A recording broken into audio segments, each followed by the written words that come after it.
रहीम अस्सलाम वालेकुम। आप देख रहे हैं लीगल पर्सन। तो आज हम झूठ, बेबुनियाद खबरों और गलत मालूमात के खिलाफ कानून के बारे में बात करेंगे और रिसेंटली इस पर जो अमेंडमेंट हुई है उसको हम डिटेल से देखेंगे। तो अगर आपने हमारा चैनल सब्सक्राइब नहीं किया तो हमारा चैनल सब्सक्राइब करें और बेल आइकन पे ज़रूर दबाएं ताकि हमारी नई आने वाली लॉ से रिलेटेड वीडियो जो है आप तक बर वक्त पहुँच सके। पाकिस्तान में बढ़ते हुए झूठ, बेबुनियाद खबरों और मालूमात को देखते हुए और उसकी रोकथाम के लिए president of Pakistan mister Arif Alvi ने the prevention of electronic crimes ordinance 2022 जारी किया है। इस ऑर्डिनेंस के तहत पीका एक्ट 2016 के सेक्शन 20 के अंदर अमेंडमेंट की गई है। इस अमेंडमेंट के मुताबिक अगर कोई शख्स किसी दूसरे शख्स के बारे में गलत मालूमात जानबूझकर सोशल मीडिया पर डालता है कि उस बंदे की इज़्ज़त ख़राब हो, उसकी साख्त ख़राब हो, तो उसकी सज़ा जो है वो 3 साल से बढ़ाकर 5 साल कर दी गई है। उसके साथ साथ उसको 1 मिलियन का जुर्माना भी हो सकता है। हम देखते हैं prevention of electronic crimes ordinance 2022 क्या कहता है। इस ऑर्डिनेंस के तहत सेक्शन 20 जो है उसे कॉग्निजेबल करार दिया गया है और नॉन बेलेबल ऑफेंस करार दिया गया है।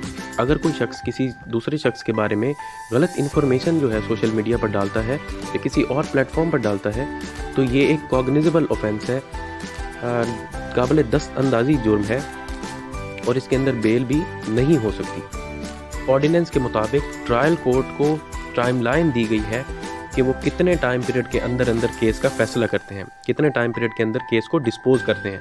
तो वो कितने टाइम लाइन दी गई है, कितना टाइम पीरियड दिया गया है, वो 6 महीने के अंदर उस केस का फैसला करेंगे। मज़ीद ट्रायल कोर्ट जो है वो अपनी कंसर्न हाई कोर्ट को एक मंथली प्रोग्रेस रिपोर्ट देगी उन केसेस के बारे में जो ट्रायल कोर्ट में चल रहे होंगे, और जो ट्रायल वो नहीं चला पा रही होगी और उसकी कैपेबिलिटी नहीं होगी तो वो रीज़न्स बताएगी हाई कोर्ट को कि फ़ला वजह की वजह से ये ट्रायल नहीं चल पा रहा। नेक्स्ट ये है कि अगर हाई कोर्ट ये देखती है कि ट्रायल कोर्ट को कोई मसाइल का सामना आ रहा है, कोई मुश्किल आ रही है ट्रायल को कंक्लूड करने में, ट्रायल को डिस्पोज करने में, तो वो फेडरल गवर्नमेंट और प्रोविंशियल गवर्नमेंट की हेल्प ले सकती है।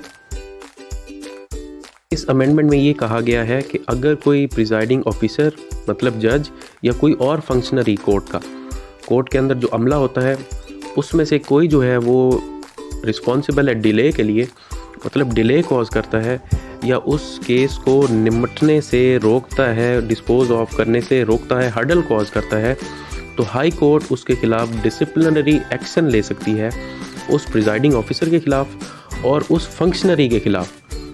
ऑर्डिनेंस के तहत जो सेक्शन 20 पीका एक्ट 2016 है उसके अंदर पर्सन की जो डेफिनेशन है उसको ब्रॉड कर दिया गया है। पहले पर्सन के अंदर नेचुरल पर्सन आता था, जो इंसान है, उनके ऊपर उनकी इज़्ज़त के ऊपर हमला करना या उनके बारे में कोई गलत इन्फॉर्मेशन जो है वो शाया करना, उसके बारे में ये कानून था।